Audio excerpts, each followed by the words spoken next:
Hello everybody, welcome back to the work week today. I want to start this week with a meeting about the job satisfaction and the work environment that you've all been working in for the last couple of years.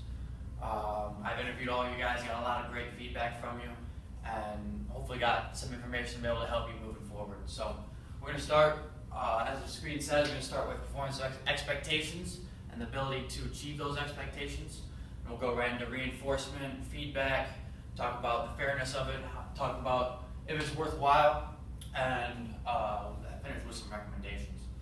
So, starting with expectations, we're going to go pretty quickly through this part. You all seem to know it. Everybody said make the machines and make them work and do not miss deadlines.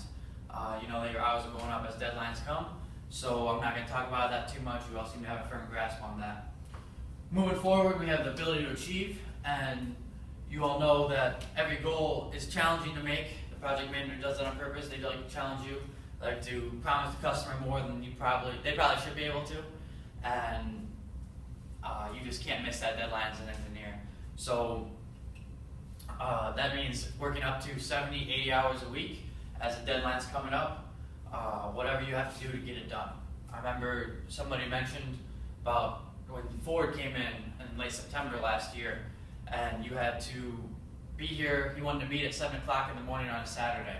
So you'd worked your whole full week. You worked 10, 12 hours a day through the week, and he wants you to work even more on Saturday. You showed up at 7. He didn't end up leaving until 2:30, but wanted to meet again at 8 o'clock the next morning on Sunday morning.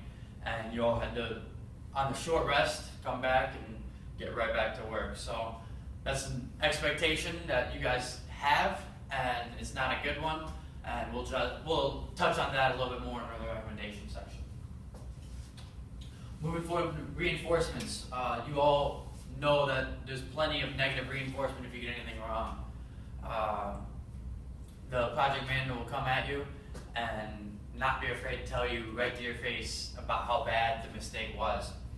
However, he never says anything good to you about past projects. So a lot of times you only get the negative, you don't get the positive. If it's positive, he'll keep it for himself, he'll take the credit, and if that's the blame, it'll be blamed on you. Moving forward to rewards. The main reward right now that you get is a solid recommendation.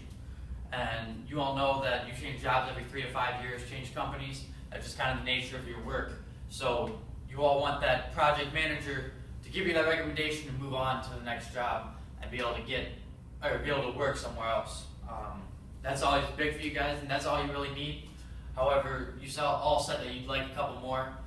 Money would be nice, obviously, but you all like the respect of the engineers around you. So nothing means more to you guys than being able to say something and have 10 to 12 engineers around you all agree, all respect what you're saying, and I'll give you the, all say that your opinion is valuable to them and it means something to them. So just that respect is huge between engineers, and while the money would be nice, the recommendation is a great reward coming from above, from that project manager. The fairness rewards, obviously you guys all know that this is not very fair. The bonuses about making a deadline and making the customer happy go straight to the project manager, and anything bad goes from the project manager down to you guys. So he gets all the praise and the glory, if there is any, and if there's not praise and glory, if it's all bad, that goes straight to you. So it's best of worlds for him, worst of worlds for all you. So you guys still have the good recommendation and the respect from peers, but you don't get that rewards, the monetary rewards, the other kind of beneficial rewards that come to working hard in most companies. As far as feedback goes, I touched on this a little bit earlier. No feedback is good feedback. You very rarely hear from, you never hear from the client directly. The client will contact the project manager, and the project manager passes on what he wants to, which he keeps a positive for himself. He thinks that's all him, and anything negative gets passed on to you, and it's not his fault. So you only get the bad side, you don't get the good side. You only get reviewed by your manager only once a year, and that's something we'll talk about in a second.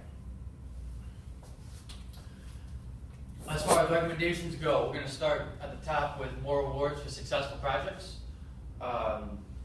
We talked about that. When you're successful, you just kind of move on and drop it instead of being rewarded and given the bonuses that the project manager receives.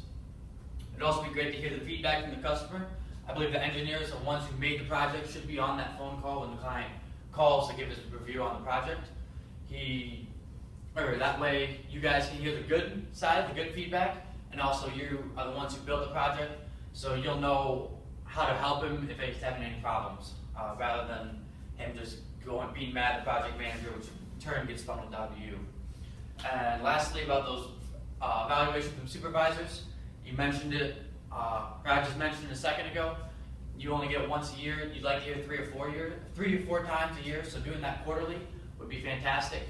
That's the only time they'll actually hear anything good from your manager, so it'd be nice to have a little more of those just to make you guys helpful. They'll just be helpful for you guys. So that's all I have. Let's get back to work and let's try to make this a great week.